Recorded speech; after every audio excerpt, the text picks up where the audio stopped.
Bienvenidos a este nuevo episodio de Directo Arets. Es un placer estar en Bogotá. Hoy estamos aquí hablando con uno de los personajes que más han aparecido en los medios últimamente en Colombia, que realmente pues, es determinante en lo que está viviendo el país en este momento. Un personaje que conoce muy de cerca la política colombiana, pero que no es colombiano, que ha vivido en Colombia bastantes años, que se ha vinculado con esta sociedad para hoy en día haber o poder decir que ha asesorado candidatos presidenciales y por supuesto seguramente a uno de los candidatos que tiene todas las posibilidades también de ganar esta elección, que es el ingeniero Rodolfo Hernández.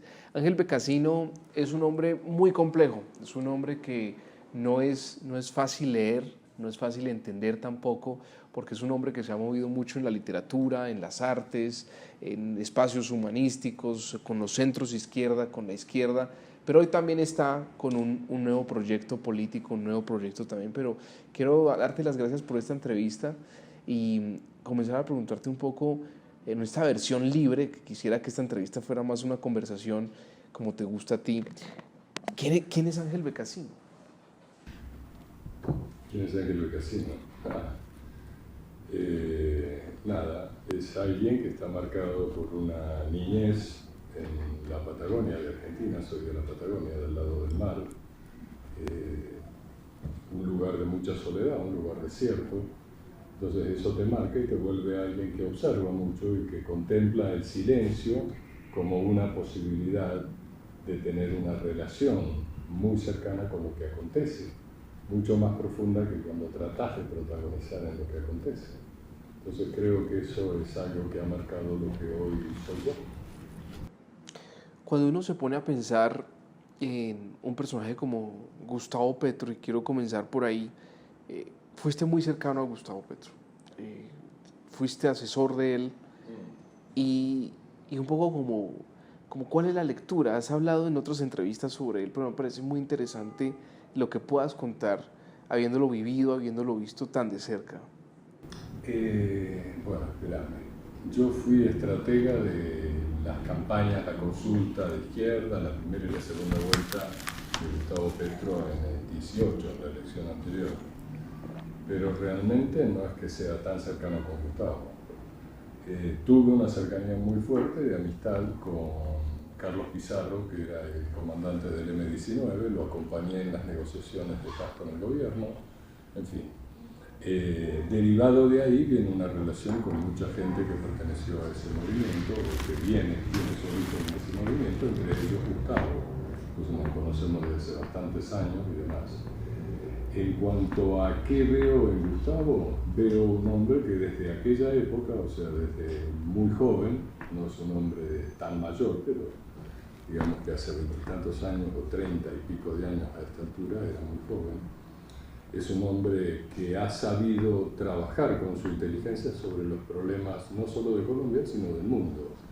Es un teórico, es un hombre que elabora mucho lo que observa y busca lugares en lo que observa para encontrar posibles sitios desde los cuales puede incidir en la realidad para transformarla. Eso tiene como gran virtud. En otro sentido, es un hombre muy cerrado en sí mismo, que en esta elección uno lo ve más expansivo, por decirlo de esta manera, haciendo tratos con gente que hace 4 años no entraban en en las posibilidades del escenario que Gustavo estuviera haciendo tratos. Se ha transformado en una imagen más amable, menos introvertida, más, insisto, usé la palabra expansiva, más expansiva esta imagen. Y eso es Gustavo, ¿no? O sea, insisto, una gran inteligencia en este país, donde hay muchas inteligencias muy interesantes. Una de las causas por las que yo me quedé acá es precisamente esa, porque me aprecio mucho la posibilidad de dialogar con gente cuya inteligencia potencie la mía y a la cual yo pudiera aportarle algo de mi inteligencia o del uso que hago de mi inteligencia. De alguna manera hablas del uso que haces de tu inteligencia. Ángel Becasino es alguien que le gusta naturalmente los libros, es un hombre de letras, es un hombre de la música también. Te hemos visto en festivales aquí en Colombia, en festivales de letras, festivales de literatura, participando del diálogo también, pero la política a veces cuando uno piensa en la política en Colombia, piensan cosas muy, voy a decirlo abiertamente, muy ramplonas, en ataques directos, en poca información, o sea, es un ambiente muy, de alguna manera, ramplón, o muy básico, muy incipiente, comparado a otros mundos en los que también te mueves bien. ¿Por qué te vinculas a la política? ¿Cuáles son las razones profundas de vincularte a la política? Bueno, uno, yo trabajo en comunicación a esta altura de mi vida hace más de 50 años. Trabajé en publicidad muchos años, derivé a comunicación de ciudades, comunicación de gestión de gobierno y comunicación política electoral. Un campo en el cual trabajo desde un ámbito en el cual recibo los recursos con los cuales hago lo que se me canta, por decirlo sencillamente, ¿viste? Hay un montón de cosas en las que no tengo ganas de pedir permiso a nadie, en aquello que quiero darle a los demás de parte mía. Publicar libros, hacer música, hacer películas y demás historias. ¿Sí? Ahora, en segundo lugar, dentro de eso que vos estás describiendo de esa manera, que en gran medida la comparto, la lectura que vos tenés sobre la política de acá, que también es la política de otros países. De muchos lugares. Sí. A mí me ha tocado, o he tenido la sintonía para que me toque eso, compartir proyectos con algunos candidatos que han sido oportunidades de incidir en la forma en que el país miraba las cosas. Ejemplo, en el año 2002, creo, con Lucho Garzón, la campaña presidencial, cuando todo el mundo estaba hablando de guerra después del Caguán, con Lucho, la campaña en la que coincidimos, en la que yo planteaba la estrategia y Lucho jugaba en equipo conmigo, era reconciliémonos. La gran propuesta de esa campaña fue reconciliémonos y abrió un hueco de atención en el país ante la posibilidad de mirar las cosas de otra forma. Después fue la campaña por la alcaldía de Bogotá y demás, pero Lucho abrió un espacio de oxígeno, podríamos decir. Pero en otros momentos hubo otra gente. En el 14, por ejemplo, fue la segunda vuelta de Juan Manuel Santos. Ahí estuve con otra persona en la estrategia, con Antonio Sola, y lo que identificamos era profundizar totalmente en la opción de paz, en esa idea que tenía Santos de avanzar en esa dirección, convertirla en el eje fundamental de esta campaña. ¿Por qué? Porque me parece que es importantísimo si en este país se dan pasos realmente importantes hacia acabar esta forma de dialogar que es la violencia. Un diálogo extremo, un diálogo salvaje, la violencia. Si podemos cambiar eso, festival. De esa campaña, por ejemplo, yo escribí un libro que se llama El laberinto de la paz, con Ediciones B, fue ese libro, si mal no recuerdo. Es un libro en el cual observo la dificultad que tiene Colombia en sintonizar con la paz porque no identifica qué semántica hay adentro de esa palabra. Entonces está suelta como si fuera una banderita, un símbolo, pero no hay una conexión con un contenido en torno a la paz. Pero bueno, fue un momento en el cual se pudo proyectarle al país la necesidad de ser serios en dirección a la posibilidad de hacer una negociación que cortara una guerra de más de medio siglo. Cuando Gustavo me pide que lo acompañe Gustavo Petro me pide que lo acompañe en la del 18, yo veo muchas cosas de lo que plantea Gustavo en ese momento que son puertas para salir de la asfixia en la que estaba el país frente a una cantidad de cosas. Veo una voluntad muy firme de parte de Gustavo para implementar lo que se había acordado en La Habana, y veo que enfrente había un modelo que iba a ser una continuidad de lo que había llevado y sostenía a Colombia en la guerra, que era el gobierno Duque. Bueno, y hoy con Rodolfo lo que veo es un hombre sencillo, un hombre de pueblo, un hombre de provincia, que tiene claridad en que no se puede intentar resolver las consecuencias si no actúa sobre las causas.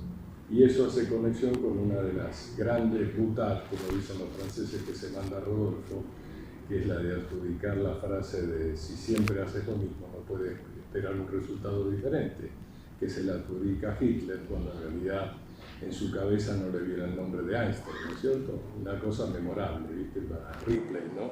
Pero bueno. Tú hablas de Gustavo, y luego dices Gustavo Petro, hablas de Ángel, y Gustavo habla de Ángel. Gustavo te ha nombrado en algunos tweets directamente por tu nombre, no dice Becasino, no dice Ángel. Y ha dicho, Ángel conoce muy bien nuestro proyecto, lo ayudó a construir, estoy citando, y ahora se llevó, y lo dijo de esa manera, yo no lo estoy diciendo, lo dice, se llevó esos proyectos y estas propuestas que creamos a ese otro lado. Y deja como, bueno, es muy complejo porque te tratan el mismo tuit con amistad, pero al mismo tiempo te acusa de llevarte supuestamente algo que para mí es muy problemático, pensar que las ideas, especialmente las ideas que se le proponen a la sociedad, son ideas propias. Yo creo que eso es un poco arrogante. Pero más allá de lo que yo pienso es, la relación entre ustedes, ¿cómo fue? ¿Fue una buena relación? ¿Terminó bien? Porque eso quedó ahí como que lo digo por lo que uno interpreta desde fuera. Número uno, y aclarar, mi hija que trabaja en equipo conmigo le respondió con un tuit a los dientes a Gustavo, en el sentido, yo tengo una línea ética, trabajo hoy con vos y lo que trabajamos vos y yo es algo, si bien se proyecta hacia la sociedad y si bien muchas de las cosas que yo manejo en esa relación tienen que ver con mi pensamiento sobre la sociedad y por consiguiente impregnan todo lo que yo hago. Sí. Hay una historia que es lo que yo trabajo con vos, en este caso con Gustavo, se queda en lo que trabajé con Gustavo. Cuando recojo un trabajo con otro candidato, el caso de Rodolfo, trabajo a partir de lo que es Rodolfo. ¿Okay? Hay coincidencias, no en vano Gustavo un par de veces, según me ha dicho Rodolfo, le ofreció la vicepresidencia a Rodolfo. ¿No? Sí. Entonces hay coincidencias entre los dos, lo cual también sorprendió cuando la noche del 29 Gustavo atacó tan violentamente en su discurso a Rodolfo, ¿ves? Pero bueno, la política es dinámica. La política es dinámica, es un juego de esgrima, Claro. etcétera. Ahora, respecto a la relación con Gustavo, es una relación de cierta amistad, ¿no es cierto? Si nos encontramos en la calle, Becasino, aquel con su risita clásica, ¿no es cierto? Y yo, ¿qué haces, Gustavo? ¿Viste? Normal, tengo relación con mucha gente de este país, he pensado con mucha gente de este país, he estado en algunos proyectos acompañando a gente de este país, en especial de la política, algunos cuantos de la empresa y algunos cuantos de movimientos ni políticos ni empresarios, pero he tenido relación con mucha gente, con la cual yo desarrollo en mis relaciones afecto, entonces tengo afecto con la gente, ¿no? Cuando uno piensa en personajes como tú, como William Ospina también, que no sé esa dupla, si es una dupla, hasta dónde funciona, cómo es la relación también me sería interesante saber tu pensamiento, tu manera de ver ese tipo de aporte de William a la campaña del ingeniero Rodolfo, pero también uno piensa en el personaje Rodolfo.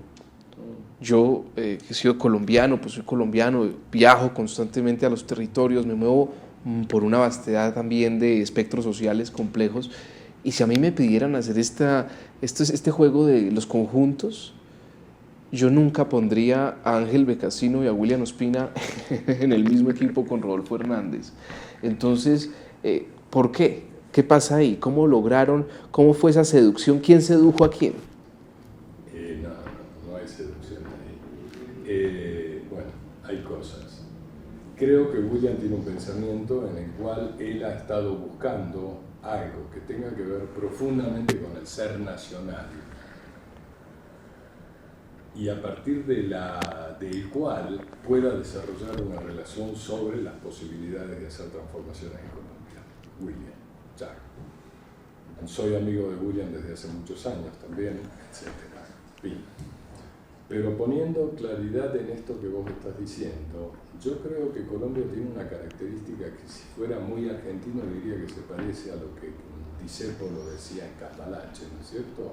Que es una mezcla de muchas cosas, ¿no es cierto? De la Biblia con el calefón, como decimos los argentinos, ¿no? En el cual la realidad de Colombia es absolutamente rica. Durante muchos años acá se usa recurrentemente la historia del realismo mágico y todo eso, Sí. ¿no es cierto? Pero en realidad lo que es un gran sancocho nacional, ¿no es cierto?, en el cual participan elementos que aparentemente si los ves fuera del sancocho no tienen cuadra. demasiada alquimia, digamos. Sin embargo, cuando se convierten en parte de ese sancocho, se transforman y producen algo, ¿no es cierto? Y en Colombia, yo te hablaba hace un rato de los afectos. Alguien retomó acá, que fue Jaime Bateman, retomó una cosa de su mamá, que era Rosa Cruz, o que es, no sé si la mamá de Jaime vive todavía, pero retomó de ella que era la cadena de los afectos.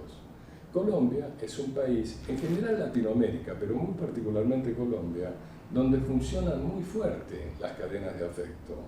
Y las cadenas de afecto frecuentemente pueden salvar a muchos de situaciones espantosas.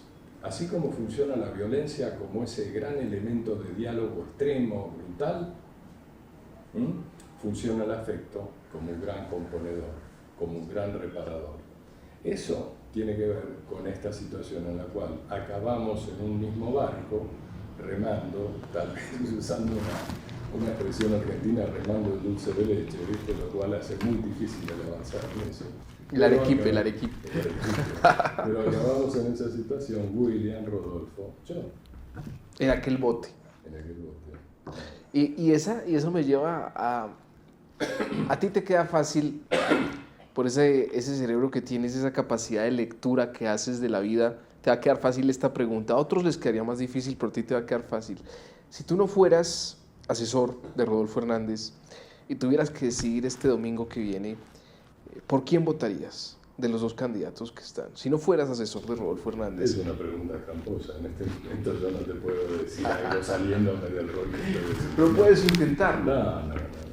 No te puedo decir. Íntimamente la tengo, pero no te voy a decir. Porque la que te tengo que decir es que voy a votar por Rodolfo. Y bueno, tal vez es la verdad de mi intimidad, tal vez no. Pero lo que te digo es, yo tengo claridad íntima de cuáles son mis decisiones. Ahora, públicamente en este momento mi voto tiene que ser por Rodolfo. ¿Y cuál es, ya que no jugamos al otro juego, cuál es la razón o las razones por las que, pero dejando al lado, pues la invitación también es a dejar de lado, evidentemente, como lo has dicho, tú trabajas para una campaña, pero bueno, tú eres un ideólogo, tú eres un intelectual también. ¿Por qué crees que sería mejor un gobierno de Rodolfo Hernández en este momento para el país que un gobierno de Petro? Mira, te voy a contar una pequeña historia. En el año 88, 89, algo por el estilo, cuando comenzó la elección popular de alcaldes y Colombia dejó atrás el dedazo para decir quiénes eran los alcaldes, cuando se dio esa primera elección no había reglas ni había, digamos, requisitos para inscribir candidaturas. Con un amigo, estábamos charlando sobre esa situación y decidimos crear un movimiento e inscribir a otro amigo nuestro, que era un filósofo de la Nacional, Martín Ardila, el filósofo, mi amigo Mario Quintero, y creamos una cosa que se llamó el movimiento sísmico. Si era un movimiento y teníamos la intención de transformar las cosas, era un movimiento movilizar las cosas. Nuestra sede se llamaba El Epicentro, obviamente, y teníamos un programa que se llamaba Higiene Mental Colectiva, porque lo que detectamos era que la única posibilidad de incidir sobre la realidad y cambiar las cosas era cultural, y era cultural asumiendo que la cultura es aquel repertorio de verdades que pensamos que son las verdades. Dicho en términos de Barthes, la instalación del sentido común o la lucha por el poder, que es la lucha por el sentido común. Eso sigue rigiendo la realidad de la sociedad. Y si uno encuentra a alguien con disposición de acelerar en la búsqueda de esas transformaciones, uno piensa, en mi caso, uno soy yo, uno piensa que ahí hay una posibilidad de incidir en la realidad. Entonces ahí creo que hay una gran oportunidad y he trabajado para esa oportunidad que está encarnada en este momento por Rodolfo. Ángel, hay una cosa que uno piensa un poco tejiendo desde lo que tú hablas de los afectos, de esa cadena de afectos, algo que ha quedado casi imposible para Colombia de lograr una paz. Estamos viendo cómo en el Cauca otros ejércitos, las muertes de las cabecillas, sea Otoniel o sea Majin Buu, alias Majin Buu, que es un nombre además tan fantástico, ¿no? Lo único que traen a los territorios es que otro lo reemplaza y sigue la guerra y siguen los muertos y sigue, que incluso se reanuda la violencia, ¿no? Porque no se actúa sobre las causas. No, es todo. Y ahí hay una causa que es clarísima con la cual nadie se quiere meter, que es el valor agregado que le da a ese negocio la prohibición. Claro. Y tú te adelantaste 3 preguntas, pero vamos para allá. Pero hay una cosa que todo el mundo dice, porque tú has hablado incluso más que el mismo Rodolfo a distintos medios, y dicen, bueno, pero ¿qué tipo de presidente va a ser Becasino? Me han preguntado. Les dije, voy a entrevistar a Ángel Becasino. Me dijeron, pues pregúntale qué tipo de presidente va a ser. No te voy a hacer esa pregunta, que me parece un poco también, pero sí quisieras, si llega Rodolfo Hernández, ¿tú participarías de ese gobierno? No. Mi trabajo es un trabajo hasta el día 19. Influyo en algunas decisiones de él, en algunas formas de ver cosas que tiene él, pero mi acuerdo con él es hasta el día 19. ¿Por qué? ¿Por qué? Porque mi trabajo en este campo es el trabajo de estrategia de comunicación política electoral. En eso es en lo que estoy. No estoy en la idea de una gestión de gobierno. Yo acompañé a Lucho en el primer año de la gestión de gobierno. Luego mi madre tuvo un cáncer terminal y me salí de eso. Pero la época de Bogotá sin indiferencia, ese llamado a la solidaridad en la ciudad, Bogotá sin hambre y eso, lo acompañé porque teníamos muchas... Comedores que acabó Petro, hay que decirlo. Teníamos muchos puntos de pensamiento común con Lucho, y compartía una mirada fresca con Lucho de observar las cosas de la realidad. Lucho ha sido probablemente el político más interesante con el que yo he trabajado. Y bueno, en ese caso yo sentí que había una oportunidad de ayudar a que ocurrieran otras cosas en la sociedad. Después, por lo que te conté, salí de ese proyecto y después ya me metí en otras cosas. Pero de resto no me interesa estar... Yo siento que ser gobierno implica demasiadas complejidades en las cuales en este momento no tengo intención de intervenir. Hablabas de los afectos, volviendo a la pregunta anterior, y de nuevo sobre la paz, porque has tocado unos temas que son claves para entender o para tratar de entender qué es lo que está pasando en este país desde hace tantos años con eso de la guerra, de ese conflicto y conflictos que se reciclan diariamente y se convierten en otro y se reviven. Es como que quisiéramos mantener el conflicto vivo siempre y podemos estar aquí en un buen barrio, en un buen edificio, viendo un buen país de alguna manera, rico en muchas cosas, pero al mismo tiempo uno se pone a pensar lo que está viviendo hoy Cauca, el Putumayo, Catatumbo, el Chocó, y es como, es asombroso que eso mismo suceda en este país. Desde la línea de los afectos que hablabas y desde el sentido de la paz, ¿qué ha costado tanto? ¿Por qué ha costado tanto construir de alguna manera un relato posible donde la muerte y donde la violencia no sean un legitimador? Son muchos factores, Diego. Un factor es, evidentemente, ha habido egoísmo fuerte en muchas que pudieron haber incidido de otra manera en la realidad, ¿no? Ha habido egoísmo. En otro sentido, hay una obsesión con la extensión infinita de la propiedad que impide oxigenar un poco la realidad de las necesidades en el país. Y bueno, luego hay lugares comunes o una inercia de pensamiento que no quiere salirse de lo que ya se pensó y se ha adoptado como un dogma, ¿no es cierto? Entonces, si vos no estás renovando el pensamiento, si no te estás ubicando frente a las nuevas realidades, es muy complicado que puedas transformar el mundo en el que estás viviendo. En este momento, por ejemplo, Colombia no es ajena, ni tu familia, ni la mía, ni ninguna, a lo que le está pasando al planeta. Sin embargo, acá todo el mundo se comporta como en los partidos de fútbol, cuando alguien tira la pelota a la tribuna para ganar tiempo. Acá no se instala la conciencia de la gravedad del momento y se sigue pensando en 2 más 2 son 4 y ahí me quedo, quiero tener 4. ¿Ves?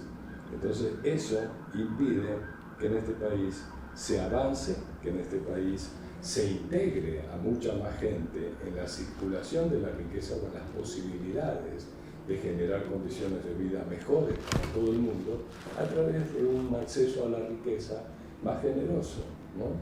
Entonces pasan esas cosas en este país, que me parece maravilloso. A veces hablo con gente cercana a la iglesia y demás. Yo no soy una persona que va a iglesias ni cosas por el estilo. No niego, pero no soy partícipe de rituales. Pero ahí me toca preguntar, ¿tú crees en Dios? ¿Tienes alguna fe? No, yo creo que hay una energía original del universo, que precisamente es el universo, es una fuerza armonizadora en medio de un gran caos que escapa a nuestra comprensión.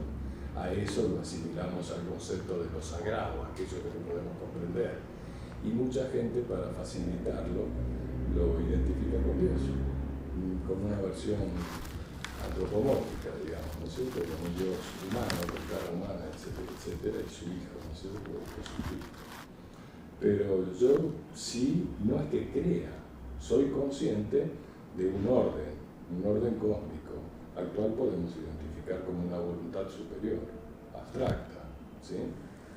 Okay. Esa voluntad incide como reflejos en la vida de todos nosotros. Eso somos hijos de esa armonía original que se sigue manifestando. Quizás como una respiración, el Big Bang y la contracción posterior, etc. Me hiciste perder. No sé lo que estaba diciendo, pero no, hablabas de la dificultad de encontrar una narrativa colectiva con el tema de la paz. Sí. Y bueno, es difícil por todas esas cosas que te estaba enumerando. Sin embargo, no es imposible. Hay una historia. Yo tengo, así como te contaba lo de mi niñez y cosas que comprendí en mi niñez y comprendí un sentido de la música y un montón de cosas en mi niñez en el desierto. En una época acá viví en La Calera antes que La Calera se poblara de tanta edificación como es hoy, ¿no? En esa época yo salía con mis perros a caminar de noche por la montaña y me cruzaba con campesinos, y a veces un campesino se quedaba por allá como a 5 metros míos, 10 metros míos, yo me quedaba acá un rato, no dialogábamos en palabras, pero cada tanto él decía pues sí, y a mí me salía a decir pues sí, y nos quedábamos callados otro rato y el hombre decía pues sí, y yo decía pues sí, y en realidad había una conversación total entre los dos, una conversación sin palabras, una sintonía como si fuera una telepatía maravillosa. Y los perros estaban en armonía, ¿viste? Y el planeta estaba en armonía total en medio de esa conversación, sin palabras. Y eso es una posibilidad que está en la vida de todos nosotros, que se manifiesta en algunos momentos en tu vida, en mi vida, que si uno es consciente o trata de cultivar su conciencia, uno los va identificando y los va comprendiendo. A veces no en el momento son, y luego uno los observa y comprende qué fue lo que pasó. ¿Esperamos a veces demasiado de la política? Sí, claro, demasiado. En este país, te aclaro, frente al país de origen mío, Argentina, donde se esperaba de la política y del gobierno líneas de conducta, y frecuentemente la ausencia de esas líneas incidía demasiado en la vida de la gente. En Colombia yo siento que hay algo que tiene su lado positivo y su lado negativo, que es esta cultura de rebuscársela, en la cual no se espera demasiado de los políticos y de los gobiernos, sino que cada uno genera las condiciones con las cuales pueda sobrevivir. Ese hecho de estar tan en la práctica de la sobrevivencia dificulta el conectar con cosas más fuertes, el conectar con proyectos de más largo plazo, el conectar con un sentido de la vida que vaya más allá. Pero, en el corto plazo, independiza de las decisiones de la política. Ángel, hay algo que queda en el tintero y es, yo creo que un hombre que piensa y que le gusta reflexionar como a ti te gusta, ¿cómo decides tú, cuál es tu ética, digamos, para participar de un campo político, de meterte en una campaña, de asesorar una campaña, de asesorar otra, hay una ética, digamos, porque creo que muchas veces Aquí tenemos esta famosa figura de JJ Rendón, que es una figura que él mismo lo ha dicho, o sus colegas lo han dicho, que la ética es para filósofos. ¿Tú también crees que la ética es para filósofos? Yo creo que la ética, cualquier ser humano, incluso los que a veces consideramos los más perversos, tienen una ética, ¿no? Y yo creo que me gustaría conocer cuál es la tuya, cómo funciona, porque creo que a veces se confunden los personajes y creo que toda persona merece tener su propia historia. Y creo que tú tienes una historia bien particular y este es el propósito de esta entrevista, realmente tratar de entenderla. Nuestra realidad es que todos somos seres éticos. Lo que hay es distintas lecturas de la ética y distintas consideraciones sobre qué es ético. Para mí la ética es algo que surge naturalmente de vos, más que de tu reflexión teórica sobre el mundo que vivís. Surge de vos, hay una tendencia en uno hacia lo que te podría llamar una armonía generosa con el mundo, un agradecimiento al mundo con respecto a la posibilidad que uno mismo es como vida y como potencial de actuar sobre la vida. Eso para mí es la ética. Es decir, en otros términos lo podría simplificar diciendo hay cosas buenas, hay cosas malas, uno vas a ser un niño malo, vas a ser un niño bueno. Mentira, todos tenemos pedacitos de niño malo y pedacitos de niño bueno. Pero hay un eje rector en el ser de cada uno de nosotros que no nos podemos hacer los tontos y nos indica lo que está bien y lo que no está bien. A mí me parece que la ética es sostener esa conciencia de lo que está bien. Y lo que está bien es lo que es favorable para la vida. Ahí está el valor más profundo.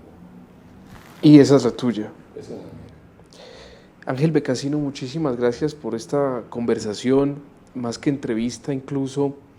Es un momento y la publicamos en un momento naturalmente electoral, es un momento importante para el país y me gustaría precisamente hacer una especie de inconformidad con la narrativa oficial de los medios, precisamente hacer una especie de ruptura, y creo que varias de las preguntas de las que hablamos hoy, varios de estos temas han sido tratando de romper un poco los lugares comunes, las preguntas comunes. Pero yo te voy a preguntar algo, es como filósofo, porque voy a interpretarte, y además por tu prosodia te voy a interpretar sin tu permiso, además, como filósofo. Y me gustaría, para la gente común y corriente, para la gente que tú has estudiado y que has apreciado, porque creo que con Colombia te une un afecto muy grande, la manera, y señalo aquí la manera en que tú hablas de los colombianos y de la realidad que les toca a los y las colombianas, habla también de un afecto a esa realidad, y eso es muy bello, para mí personalmente me parece algo bello. Me gustaría que les dijeras algo, que les enviaras algún mensaje, alguna reflexión, fuera de la política, fuera de lo electoral, fuera de todo. Me parece que, y con eso quisiera cerrar esta entrevista, me parece que ese sería un final bello y un final pues digno de lo que tú también has decidido ser en la vida, ¿no? Un asesor. Hay una cuestión. Desde muchos lugares en la vida que vivimos nos indican que debemos parecer tal cosa o parecer tal otra cosa. Adentro de cada uno de nosotros hay algo que es lo que de verdad somos. El camino, el verdadero camino a la felicidad de uno es encontrarse con uno mismo, comprender quién uno es y realizarse en eso que cada uno es. Cuando un país lo hace colectivamente, festival, es una maravilla del país, dan ganas de vivir en ese país. Colombia tiene muchas cosas, aún sin darse cuenta, que van en esa dirección, pero frecuentemente se olvida las personas, los colombianos, las colombianas, de esa gran cualidad que es identificarse con lo que uno realmente es, y se pierden en el camino de tratar de ser otra cosa. Muchas gracias por esta entrevista, muchas gracias Ángel, y a las personas que se conectan, un gran abrazo.